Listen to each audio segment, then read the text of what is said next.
All right, welcome back. I'm off camera today. We're having a camera issue. We also had a sound issue, but we fixed that. First, let me welcome you to Talking in Stations, the EVE News Report in the end of the evening here. It is Thursday, September 3rd, 2020. I am Matterall. Here with a bunch of friends. As you can see, we will introduce them later in the show. Let's go over these headlines first. There are updates to pricing for Great Britain. Running EVE Online in a window, in a browser may be a reality in the future. Those are two announcements made today by CCP. In player news, YTAC 2 final timer tomorrow. We'll check in on that. Imperium Titan fleet sailed today in Aquarius to defend an iHub or to attack an iHub. I don't know which it was. I think it was to attack. And the pipe bomb today also was disrupted. We'll talk about that unfortunate group of pipe bombers. Okay, welcome. Let's go over some of the statistics today. It looks like Domain is topping the list inside of Empire region with over 2,000 ships destroyed. That big number is attributed directly to the system of Narja here. That is, I don't know how, what do we call this? A Triglavian invaded metaliminal, no, not metaliminal. What is it? Full liminal? Final liminality. I guess final liminality system, which means it has no security, and that's why 1,300 ships were destroyed there in the last 24 hours. That contributes largely to why Domain now tops the list with over 2,000 ships destroyed. Forge used to hold that position because it had the largest trade hub, which meant that's where most of the people were getting killed in HiSec. But that crown is now being passed to Domain just because of that one system. After looking through the news, there isn't very many big fights going on out there, at least that break the 300 barrier. So we'll go ahead and pass over these. I will point out one system in OASA, PTAC ZWKH. Again, in OASA, doing over 64,000 NPC kills. That is tremendous. Looking at the Alliance changes of SOV in the last 7 days, purple. I guess that's basically the purple helmet guys are Wrecking Crew. They're the leaders of Wrecking Crew, that alliance. And the Wrecking Crew is kind of a small coalition. I hate to call them a coalition because they're more like we'll call it a brotherhood of alliances. They picked up 4 systems today. Those are obviously going to be in Providence.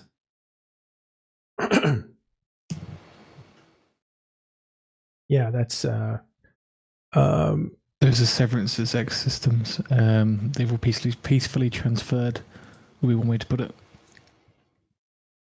Although there's an interesting point of, if you look at the name of the corp that now holds those systems, is Rikoku, a quite famous corp.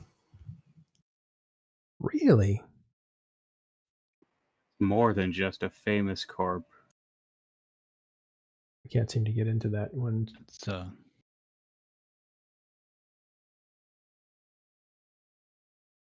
That's a very old corp.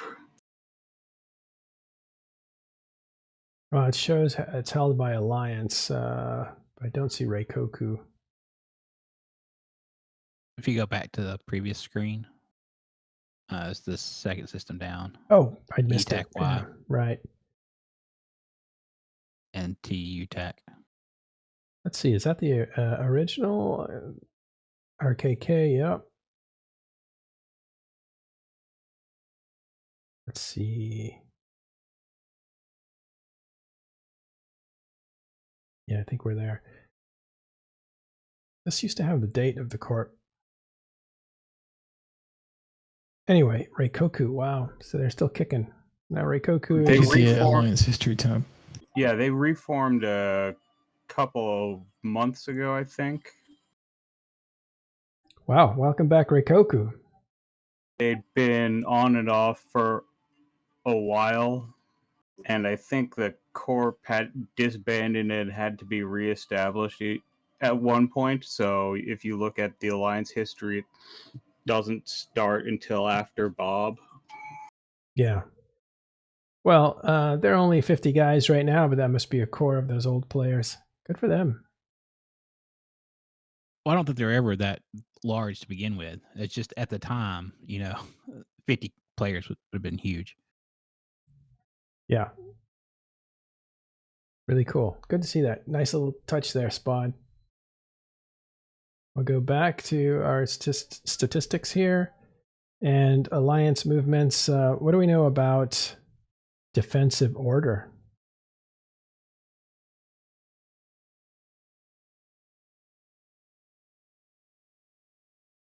Wow, they exploded.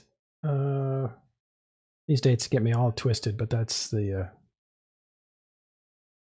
yeah, okay, so I want to say 2 weeks ago, maybe a month and a half ago, these guys grew from 1,000 to 3,000. They picked up a corporation, yes. All right, we've talked to these guys. It's like 2,000 people inside a superior NPC corporation. This is it's kind of a training corp. I've talked to their leader. I believe it's their leader. I grab his name.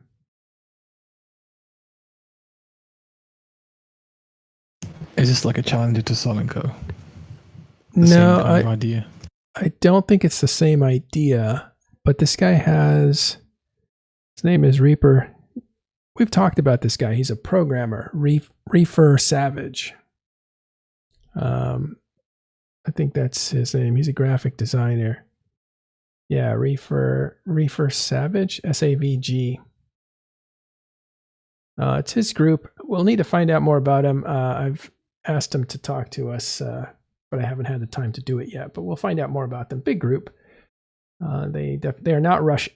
That's what he wrote me to make sure I knew. Defensive Order of Mayhem. But that's some handy recruiting there. They grew big fast. Sandbaggers United. That's kind of funny.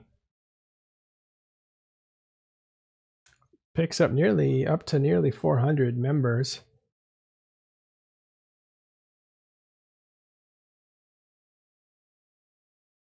You guys know anything about these guys, Sandbaggers United? Do they have territory anywhere?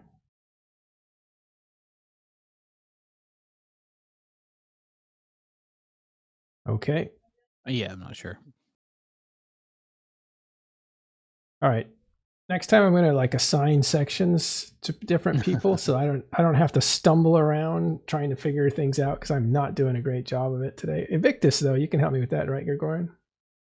Yeah, I saw a few days ago that they picked up a corp, and that's probably why they are on the list. Yeah, 240 here. Game of Drones. Sounds familiar. Let's see where they came from. Literally triggered. Well, it came from Sino Up. That's probably some kind of a holding. And the Fraternity Treasury. So I guess they're ex-fraternity. Literally triggered sounds familiar, though. But anything with trigger. Maybe I'm thinking of trigger happy and I'm getting confused. All right, Invictus picked up a new corporation. No value. We talked about them yesterday. Didn't they collide with somebody recently? They had a fight with Trigger Happy. Yes. They had a cap fight. Trigger Happy has been, that's the PanFam border region with Venal, so Trigger Happy has been pushing into there for content. Trigger Happy has even been bringing supers into drone regions for content. Yeah. So I guess they're pretty confident that they won't get the hammer dropped on them.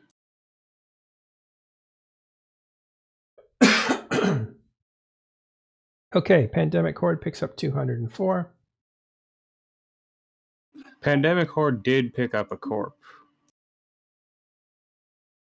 Dutch East Aquarius Company, which had most recently been in Brave. They've also been in United Federation of Conifers, which was who they were with when I first encountered them and shot at them. Mhm. And they've all been Brave multiple times, and I think they've been independent, living in their own wormhole at some point. All right. Well, let's go over to some of the news today. This is from CCP. We have a couple items to talk about. We went over this thoroughly this morning. We did about 2.5 hours talking about reactions to this. But we have continuing research and development announcement. SPOD, what did they say?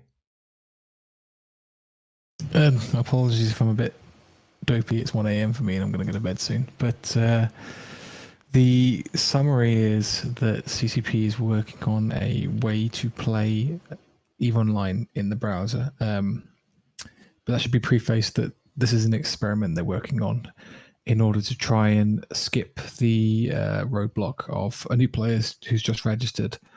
Then they won't have to download the game client and install it to actually try the game. They'll be able to try the game within their browser. It seems like the way they're going to actually achieve this is using a streaming platform. Think Google Stadia, GeForce Now, that kind of program, where the game is actually streamed to your browser like a video instead of, as some people have been speculating, it's not actually a rewrite of the game to actually run in the browser. So it's a bit of a semantics confusion when they say run in the browser. It's not actually being executed on your computer. It's just streaming a video. Browser. Yeah, I'd probably prefer to have it something like that. But let's stick with the announcement before we go into any analysis. So the simple announcement is it's for new players to experience the game without having to download it. And it's just an experiment. They want to see how it works, see how it goes. It will be available. I don't think it's going to be something you can directly opt into. It will be available to people as they sign up, based on a variety of factors that we don't quite know. But one of them is going to be your internet speed, of course, because it's going to be a streamed thing. Okay. We'll have more discussion on that at the latter part of the show. We're going to go through the remainder of the news, and if we have time, we'll come back for discussion. Again, we did 2.5 hours on this earlier today. You can find that on our YouTube channel. That's youtube.com/talkinginstations. The other announcement that came through today was price hike. Well, they don't call it a price hike. They say an update to prices for the what did you call it? Quid? GBP, Great British Pound. Yeah, GBP, but we had different names for it. Quid, what did you call it? I said Britbucks. Britbucks, yeah, Britbucks. But the Queen shilling. Yeah, the prices have gone up. Somebody want to tackle this, or can we just leave it there? I think it's as simple as that. They're balancing the currencies because, well, the currencies in the world shift, and so they're balancing it out. Simple as that. They did this to the Russian ruble. Yeah, the ruble was out of whack a while ago. So ruble, now apparently the GBP is people paying with that are getting too good a deal compared to other currencies, so they're raising it. Mm-hmm. One thing that surprised us is we forgot you can buy skill extractors with money. Forgot about that. Yeah, you can buy them directly. Yeah. All right. Well, let's go to player news. We have a system here that we'll go to. Well, actually, the YTAC 2 timer is tomorrow. This is the final timer for this keepstar. This expect this to be pretty much a certain kill for that keepstar. This will mark the end of Fountain as far as it transferring hands over to the Pappy forces that are coming in. This is the last of 6 structures that was in Fountain. I should say the last of 6 keepstars, not structures. There's many more structures. But the territory and the iHubs, we'll check the iHubs here. You can see the iHubs all now belong to Horde, with a couple of exceptions with Horde allies like Slice and NC. Over here. Other than that, Horde has taken Fountain. Now they are demolishing all the structures in the region, and this is the last one down here in YTAC 2. And I will jump over to the system so you can see where that is if we look at it on the map.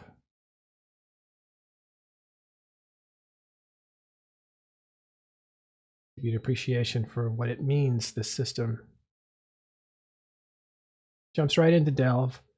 I'm pretty sure the Pappy forces that have taken over Fountain aren't going to use that bridge to get into Delve. Just doesn't seem, maybe, but it doesn't seem like the right thing to do. Instead, you might see them enter in period basis down here, or Aquarius probably, or maybe through Iridia into Delve. Any way they go, they're going to have to reach the walls of Delve, let's say. We'll see what they're made of, and we got a view of what they're made of today. We'll go to the next story, which is the Imperium. Oh, by the way, that fight is going to happen early tomorrow. It happens at 1500 UTC. Yeah, that was the earliest that it could possibly be set for, since they set their timers for 1800. Right, when they would be powerful. And so let's discuss that a little bit.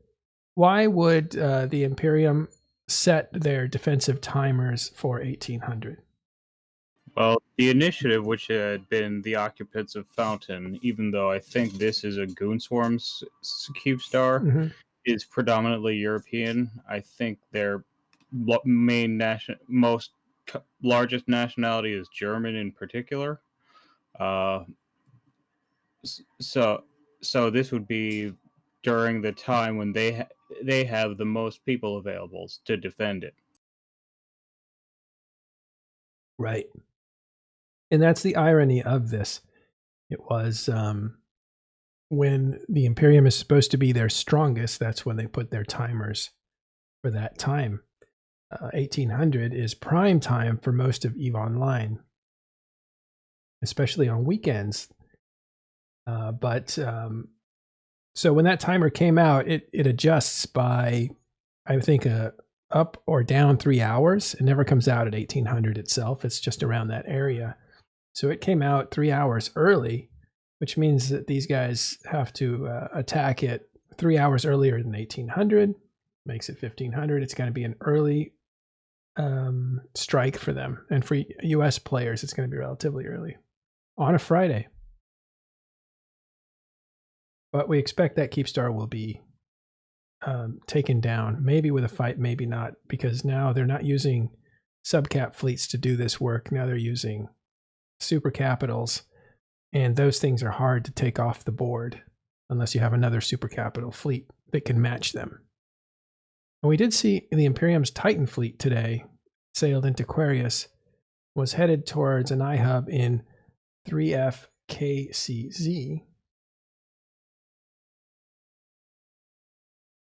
I believe that. Let's have a look at that system on the map. It's right here. I think Legacy didn't contest this, and the iHub owner, I guess they were defending their own iHub because they own the iHub. So I'm not sure. I don't have information on that mission. The Titans didn't actually make it into system. They made it to a midpoint. So they were within striking distance, but they were not used because there was no resistance. So Goonswarm able to save their iHub in 3TAC-F. So what did we see as far as the Imperium fleet? How many Titans did they bring out?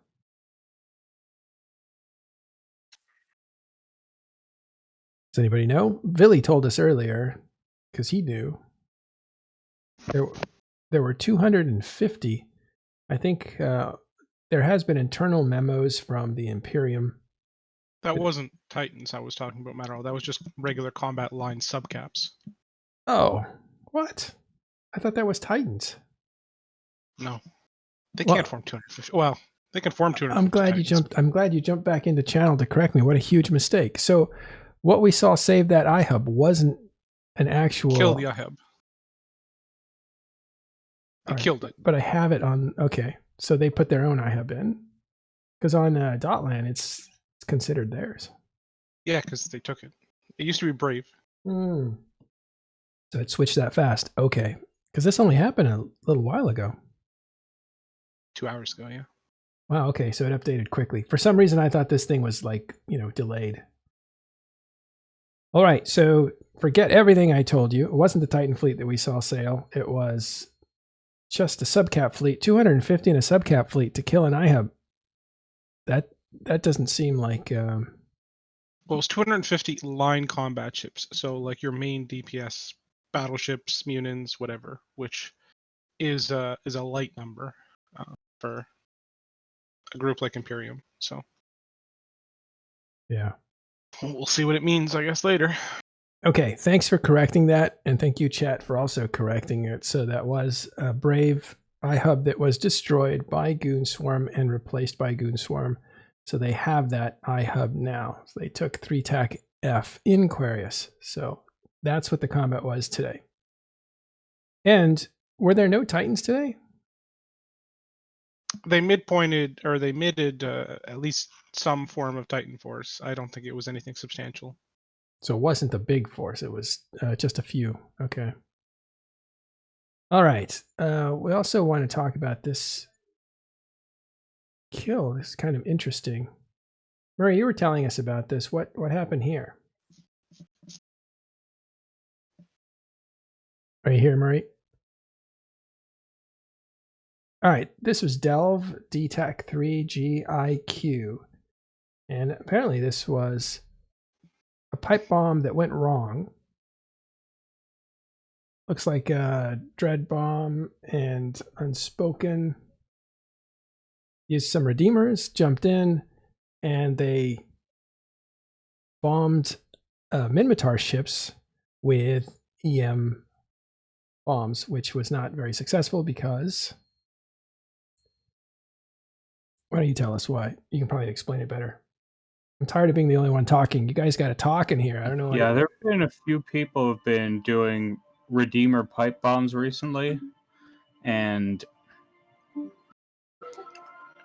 I guess this was the time when they didn't have as good luck as they had before. So, but because they had fit EM smart bombs, and they ended up landing on a fleet with that was resistant to EM damage.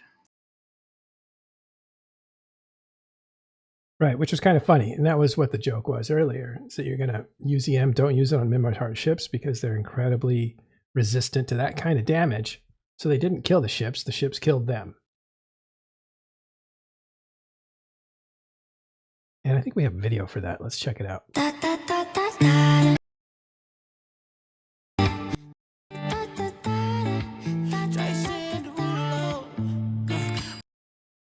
All right, I was hoping it had comms on it. It doesn't, so what we'll do instead is just put it in here for you to watch.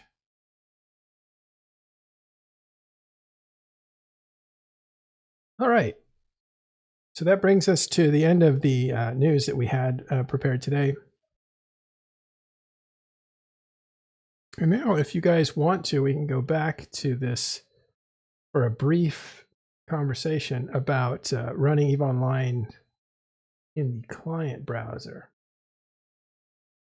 Sorry, in the browser as a client. Well, I mean, this technology has been in the works for a long time, not just for EVE, but for media delivery in general. Remote processing, cloud-based processing, delivering audio and video to the endpoint, and taking input from the endpoint. This it's a little early for it to be good. Like, people have tried out Stadia and it kind of works, things like that. But technology is advancing, and sooner or later, it will not be very impractical to have the full application running in the cloud and just input and output sent over the network. Well, if you've tried Stadia, as much as it's not been as successful as maybe as they want, it's actually really good. The one criticism people have is a latency issue, which EVE doesn't have that problem. The game already operates on a single tick. So 100 milliseconds added onto that is not going to cause you any real significant issues. Well, latency causes I/O issues, but it also causes input issues, but it also causes output issues. As in, not only is there latency from my endpoint through the entire network to the server for me to send my commands, there's latency for the video and audio itself to get back to me, which is different than the client actually running locally. So you have bandwidth and you have stability. And you have latency. Those three metrics together have to be at a primo state in order to support cloud-based gaming. True. I think we should clear up on this experiment. It is a very limited experiment that will only be available to people, first-time players, and it will be a time-limited session. So your average player can't just go and log on in their browser and use that to multi-box a million bots or whatever people are coming up with as crazy conspiracies. It's just a simple little experiment. So that's sort of what they're trying to do with it at the moment. If they want to do something beyond that later on, that's probably what the experiment's going to find out. But for now, it's just a little toy almost. Okay. This is a feasibility study. When I first heard the idea, I thought this would be great for helping me multi-box. It would, assuming you've got quite the bandwidth. Right. You're going to need a lot of bandwidth. It trades processing power on your system for bandwidth. So if you have lots and lots of bandwidth, then you can use devices that have almost no processing power. If you have lots of processing power, you don't need a whole lot of bandwidth. Well, this allows people with lower end machines or even like a standard laptop to be able to play EVE. And it removes the PC requirements from it. And as you were saying, but it's replaced by bandwidth requirements. But a lot of people have more bandwidth than they do processing power, or at least graphical processing power. So this removes that as well. So they won't have to have like a beefy graphics card. So this means this would work on my work laptop. So I can sit there at work and have this open on another tab and theoretically play it on my lunch or something, right? And not have to worry about that. Of course, that would be the draw personally for me, is I could play it or if I'm away from my computer. Yeah, but the quality that you're going to get is worth mentioning, since it is being processed all remotely with super high-end server hardware. Then like high quality, low quality, whatever, that's not being processed on your system. So everything will be high quality. All your endpoint system, the device that you're physically using, has to do is to be able to decode audio and video and send input commands. How do you think that's going to affect, I know it's really early to ask what the practicality of it will be, but in terms of like a large fleet flight where you have time dilation coming into play, is there a chance that might be reduced or? No, so what this adds is essentially there always has to be some computer running the EVE Online client. Right now, it's your own computer at home. With this new system, there would be a separate dedicated computer in the cloud that happens to be a server running that client for you. So it wouldn't run on the physical equipment that we call Tranquility. It would be a whole separate set of physical equipment in a different location. And it would be the difference between client lag and server lag. So right now, when we have big fleet fights, we have dilation, that's server lag. But your client gets sluggish and your frame rate drops, and that's client lag. So the client would move from your computer to a separate cloud location than Tranquility. So we may experience less client lag, but the server side lag would be unchanged. Well, I don't see CCP moving to this permanently for everyone. So you can all relax. The game isn't moving to the cloud per se, because they did put out a 64-bit. Not right now. They did put out a 64-bit client recently. I'm sure a lot of work went into that they want to live on that for a little while. But this, to me, the way it's been positioned, it's research and development to try this in theory to make the game platform independent, to reach more people and make it more easy for people to access it when they start. And then, should they like it, they may move into the actual game. Go ahead, Spot. As I can I just quickly crush the dreams of everyone that is hoping that this will become available in any real capacity for full regular users. There are services like this for you for all kinds of games, and they often vary in the 10 cents to $1 per hour cost. And of course, that's the consumer cost, but there's still it'd be cheaper for wholesale, can we call it, that this is the price that CCP will be paying, because CCP will be using a partner to do this. It will probably not be hosted on CCP owned hardware, which is like a fixed cost. It will be rented. So every single one of the users that are using this remote service will be directly costing CCP money. And all you guys that like to sit there cloaky camping or AFK mining in an orca, CCP is not paying $15 a day for you to do that. So yeah, so in all likelihood, it's not going to happen, unfortunately. So if a service such as this were to be rolled out large scale, then it would be a premium service with a cost attached to it that would be attached most likely to block game hours. So like you're connected for X amount of time, then you get you pay monthly, you get a certain number of hours of no client, clientless gameplay, and that supports CCP's costs there, and they count it against you. You can't just leave it connected 24/7.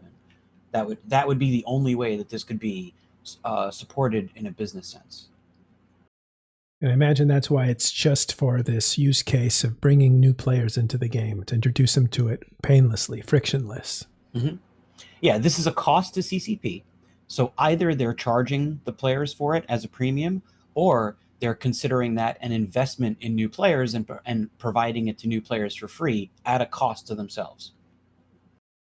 Going out of the marketing budget. Yeah, like it's a cost. So either it gets covered by direct subscriptions, or it gets covered by increased player retainment. All right. And it was implied that the marketing department pushed for it. So yeah, we don't know any of that. So the takeaway though is CCP is telling us that they're doing interesting things with research and development. One of them might be an introduction to EVE Online for people to be able to play the first time on a web browser so they could try out the game. They would be in the same universe. They would exist in the same place, and they could do some of the tutorials. And should they then want to continue, they can go down the funnel to being a paid player or an alpha player, Omega, downloading it to their computer and whatever else. But this is the entrance to the funnel, which is, I believe, what CCP is up to try to get the population up in EVE, which is what they want to do. Of course, they've always wanted to do that. And that is to look for adjacent users. What are the blockers that are blocking the people that are like their customers now, but a little bit different? And one of the ways is to look at the people that play this game on Windows. Who are the people next to them that are just like them, except don't have Windows? They're on Mac, or they're on Linux or something else. And this would this would go through that wall to those players and allow them to access the game. And I think also another adjacent user might be a language barrier. So I think this plus localization would put EVE in the hands of the entire world. And I bet you they're going in that direction. Of course, not localization for every language, but for bigger and bigger groups. This may be just part of trying to get people into that funnel and bring them into the game. Well, I mean, so if you look at it from a way back perspective, 10 years from now, a streamed, content will essentially be the standard. Like fewer and fewer users will be purchasing powerful equipment for their homes. Connectivity will be, much more proliferated in the residential areas. And this is going to be what people are doing, like Google Stadia and things like it will take off. So if CCP waits 5 years to start developing that, they'll be behind the curve. But if they start working on that now, even if it's not ready to deploy, even if the world's infrastructure and technology aren't prepared, then they are when the change comes. And I guarantee you that is where technology is heading. Yeah. All right. Very cool. Interesting. Again, if you want more information on this, check out the 2 sessions we had on it this morning for about 2.5 hours. with Spod Caleb and Apothny, who came to visit us earlier today. He is back in EVE Online. He's a well-known player from a few years back. He took a 2-year break. He's back. He's going to enter into EVE in a gingerly, trying to figure out what he's going to do. I think he mentioned he might role play for a while. He hasn't decided. So far, the only thing he's done is signed up with EVE University. So that's Apothny. He's back in EVE. Wave to him if you see him. That is all the news we have today. So I'm going to actually make this short and sweet. We'll be back tomorrow, Friday, after the YTAC 2 final timer. We'll see how everything went down for YTAC 2. And thanks everybody for joining us. We will see you tomorrow.